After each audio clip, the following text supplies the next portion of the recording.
Well, chaps, a lot of nothing really, and I say a lot of nothing because I am still, shall we say, bemused and slightly pleased, of course, that I am still getting a stack of views, and for this channel anyway, on my 51st Highland Division video. I think I'm up to 76 views, which if anyone's ever bored and want to have a look, will notice that any other video on my channel has been lucky to get above 1.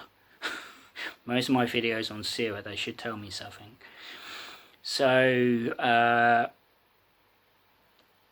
I've put myself on Twitter. Something I told myself I'd never do.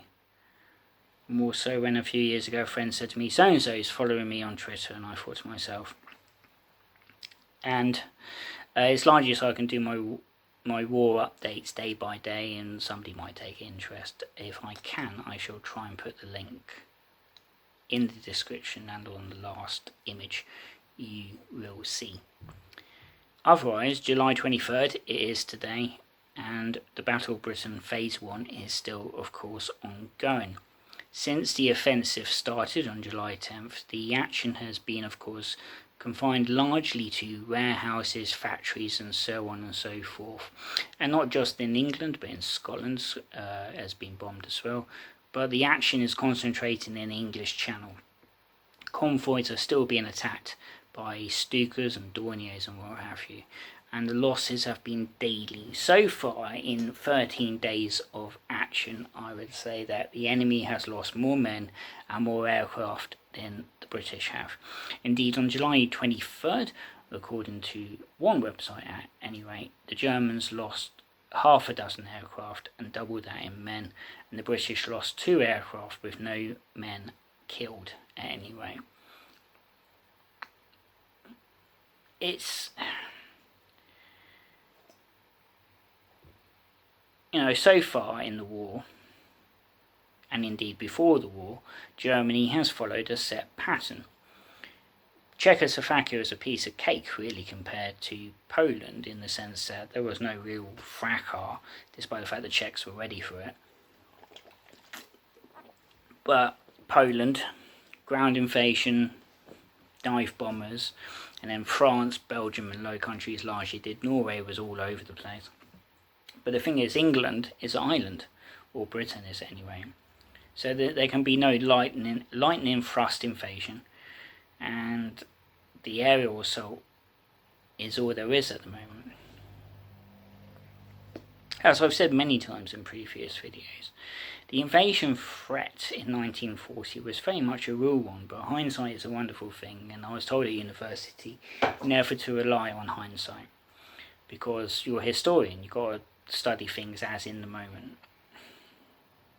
Nonetheless, July 23rd, Hitler is still really hoping that the British will see sense in his mind and say to him, well, let's not do it. It's kind of curious that from the start of the war in September 39 all the way through to the invasion of the Low Countries and France in May 1940, there were times that the war could have ended.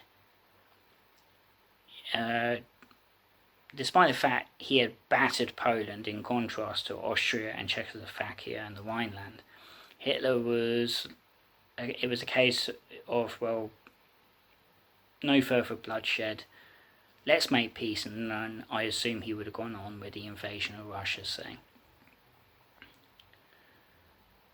And Chamberlain said no, around about end of 1939. So as what ifs go, the Second World War was laden with them, of course. But what if Chamberlain had been persuaded to make peace with Hitler? Britain could well have been out of the war by, say, the new year of 1940. We've made peace. Not in it. The summer of 1940, Germany invades Russia, say. Defeats Russia, possibly, with no distractions. Japan goes after America. And then we'd get drawn into it, I'd imagine, because they attacked British possessions in the Far East, but it's all conjecture, of course. And as many historians have said, the trouble is with counterfactual is that you have what is known in alternate history circles as the point of divergence, the POD. So in Farfland, say by Robert Harris, the POD is that Heydrich sufficed the assassination attempt in Prague. SSGB by Len Dayton. I think the point of divergence isn't really there, but Germany invades in February 1941. So, despite the fact, in theory, it seems the war has gone as it did in reality, Germany still decides to invade in February 41, whereas in our reality, the Blitz was still ongoing, and Germany had more or less postponed or cancelled the sea line in October, November 1940, so it's conjecture. And you don't know which way it would go. So that's July 1940.